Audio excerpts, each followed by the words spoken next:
Welcome to Global Byte. Please subscribe and hit the bell icon for more breaking updates. In Southeast Asia, a seismic shift is underway. The region, long defined by its delicate balance of power and complex alliances, now stands at a crossroads. As the sun rises over its vibrant cities, a new chapter is being written, one that could redefine the future for millions. Malaysia and China have just signed the Guangzhou Accord, a deal that's turning heads from Washington to Jakarta. This agreement is more than just a diplomatic handshake. It's a bold statement that signals a shift in the region's priorities and allegiances. The accord promises deep economic cooperation, opening new trade routes and investment opportunities, while also introducing a new approach to military tensions that have long plagued the South China Sea. It's a move that could either ease old rivalries or spark new ones. The region is holding its breath. Leaders and citizens alike are watching closely. Is this the start of lasting stability, or a risky realignment that could upset the fragile peace? The uncertainty is palpable, and the world is watching. For years, the South China Sea has been a flashpoint, with conflict always simmering beneath the surface. Disputes over territory and resources have drawn in global powers, making every move in these waters a potential trigger for wider conflict. Now, after months of secret talks and delicate negotiations, the two countries have chosen partnership over confrontation. Behind closed doors, diplomats work tirelessly to bridge divides and find common ground. The accord is ambitious, blending trade, technology, and security in ways that could reshape Asia's future. From joint research initiatives to shared infrastructure projects, the possibilities seem endless, but so do the risks. The timing is critical. Tensions have been high, with Malaysia boosting its defense budget in response to China's assertiveness. Military exercises and displays of strength have become common, raising fears of escalation. Yet, both sides now see more to gain from cooperation than from conflict. Economic growth, technological advancement, and regional stability are powerful incentives, drawing the two nations closer together despite their differences. This decision will ripple across Southeast Asia and beyond. Neighboring countries are watching, weighing their own options and considering how this new alliance might affect their interests and security. In this story, we'll explore the history, the deal, and what it means for the region's future. We'll look back at decades of diplomacy, conflict, and cooperation that have shaped the relationship between Malaysia and China. Will the Guangzhou Accord be a blueprint for peace, or a warning for others?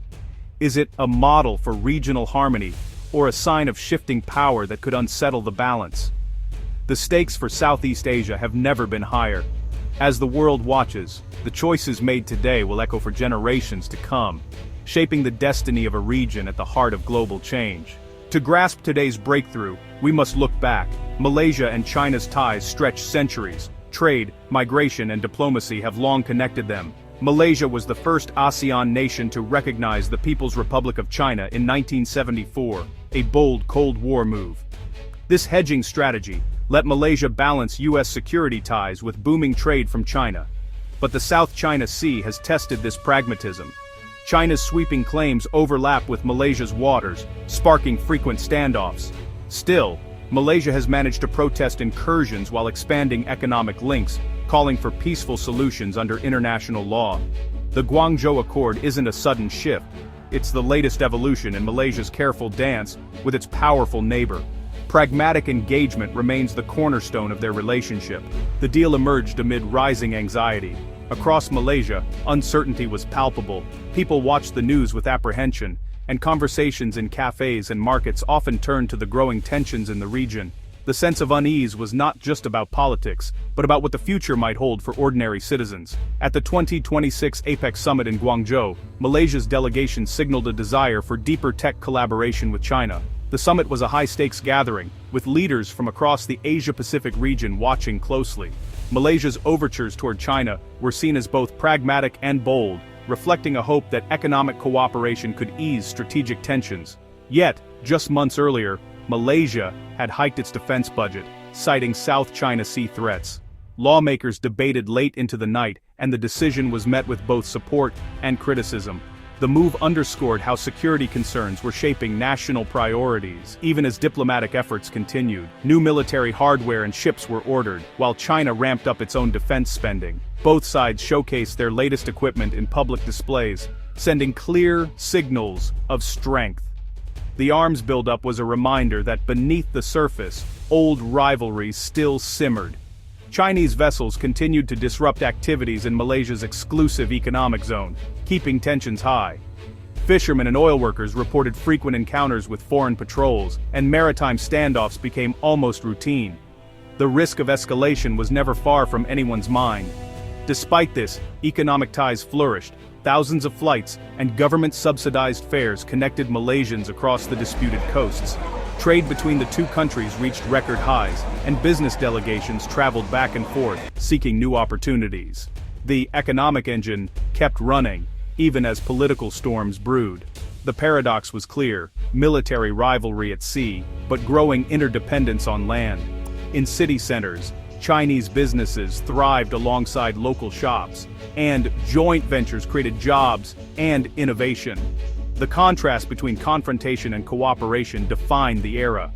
This tension set the stage for the surprise Guangzhou Accord. Few had expected such a breakthrough, and the announcement sent shockwaves through diplomatic circles. The agreement promised a new chapter, but also raised questions about what compromises had been made. The region needed a new approach, one that could balance security fears with economic opportunity. Leaders from neighboring countries watched closely, hoping the accord could serve as a model for their own disputes. The stakes were high, and the world was paying attention. The agreement is a response to this urgent, complex reality. It aims to create mechanisms for dialogue, reduce the risk of conflict, and ensure that economic growth is not derailed by military posturing. For many, it represents a fragile hope.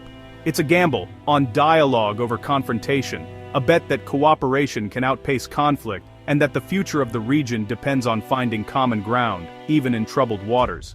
The Guangzhou Accord is more than just a trade pact. It's a comprehensive strategic partnership that marks a turning point in Malaysia-China relations. This agreement is built on three foundational pillars, each designed to foster deeper cooperation and mutual benefit for both nations. These pillars are economic integration, maritime de-escalation, and cultural exchange, each addressing a critical aspect of the bilateral relationship and regional stability. The economic plan is ambitious, aiming to double trade volumes by 2035. China has committed to major investments in Malaysia's digital infrastructure, including next-generation telecommunications, smart cities, and e-commerce platforms. The two countries will also collaborate on joint research and development in artificial intelligence and renewable energy, hoping to position themselves as regional leaders in innovation and green technology. The deal streamlines customs procedures, making cross-border trade faster and more efficient. It also encourages the use of local currencies, the Malaysian ringgit and Chinese yuan, reducing reliance on the US dollar and insulating both economies from global currency fluctuations. On the security front, the accord doesn't resolve long-standing sovereignty disputes in the South China Sea, but it does establish clear rules of engagement to prevent incidents at sea. A direct hotline between naval commands will allow for rapid communication in times of tension. Joint patrols in non-disputed waters will help build trust and ensure maritime safety, setting a precedent for regional cooperation.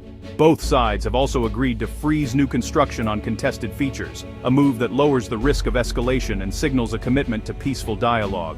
The cultural pillar is equally significant, expanding scholarships for students, launching joint cultural festivals, and supporting collaborative media projects. These initiatives are designed to foster greater understanding and appreciation between the peoples of Malaysia and China. Officials describe these efforts as building bridges between our peoples, emphasizing the importance of soft power and grassroots connections. These people-to-people ties are seen as crucial for long-term stability, helping to ensure that cooperation endures beyond political cycles and economic shifts. The accord is a pragmatic step forward, lowering tensions, encouraging dialogue, and betting on shared prosperity as the foundation for a more peaceful future. Ultimately, it's a bold experiment in managing rivalry through cooperation, and the world will be watching to see if this new model can deliver lasting results. The accord has shaken ASEAN's unity. Malaysia's bilateral deal with China breaks from the bloc's tradition of collective negotiation on the South China Sea. Some members, like the Philippines and Vietnam, worry this sets a precedent for China to divide and pressure them individually. Indonesia and Singapore are watching closely, concerned about the erosion of multilateral frameworks. The US, a longtime supporter of ASEAN unity, sees the deal as a challenge to its Indo-Pacific strategy. The accord forces every regional player to rethink its alliances and strategies. ASEAN now faces a crossroads: adapt to a new reality, or risk losing its central role. The regional order is in flux. The economic stakes are enormous. Malaysia stands to leap ahead in technology and infrastructure, with Chinese investment fueling growth in new industries. But deeper integration brings risks, concerns over data security, economic sovereignty, and competition from Chinese firms.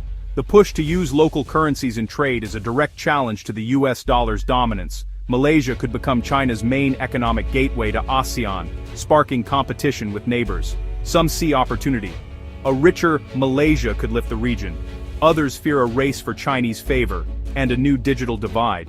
For global investors, the deal means navigating diverging tech standards and supply chains. Malaysia is now more firmly in China's economic orbit, a move with far-reaching consequences. The region's economic landscape is being redrawn. The accord's impact goes beyond governments. In Malaysia, the business community and Chinese Malaysians welcome new opportunities, while many ethnic Malays worry about sovereignty and China's influence. The government must prove the benefits are shared and national dignity is preserved. Across Southeast Asia, the deal stirs anxiety, especially in countries with their own disputes with China. It could fuel nationalism, or pressure others to strike similar deals. Cultural exchanges aim to build trust, but the outcome is uncertain. The accord forces societies to confront tough questions about identity and security in a changing region. Experts see the accord as a strategic win for Beijing. Analysts say China has used economic incentives to weaken ASEAN's unity on the South China Sea. Diplomats warn of a race to the bottom, with countries tempted to cut their own deals and undermine collective bargaining. Economists see both opportunity and risk. Malaysia could become a tech leader, or risk dependency on Chinese technology. The debate centers on partnership versus digital colonialism. Malaysia is taking a calculated risk, hoping for growth and stability without losing sovereignty. If successful, it could be a model for others. If not, it may deepen Chinese dominance and fracture ASEAN. The stakes are high, and the region is watching closely. The accord is not an endpoint, but the start of a new, uncertain chapter. Southeast Asia's future now hangs in the balance. The Guangzhou Accord is a turning point for Southeast Asia. Malaysia is betting it can embrace China's economic power while managing security risks, a high-stakes balancing act. For China, it's a diplomatic coup, setting a precedent for future deals and challenging ASEAN's unity. The accord could split the region. Some nations may move closer to China, others may seek new alliances. The era of ASEAN unity may be ending, replaced by a more fragmented order. The region is entering a new era, less predictable, more complex. The choices made now will shape Southeast Asia's future for decades. The world is watching to see where this new path leads. The quest for peace and prosperity in Asia has entered uncharted territory.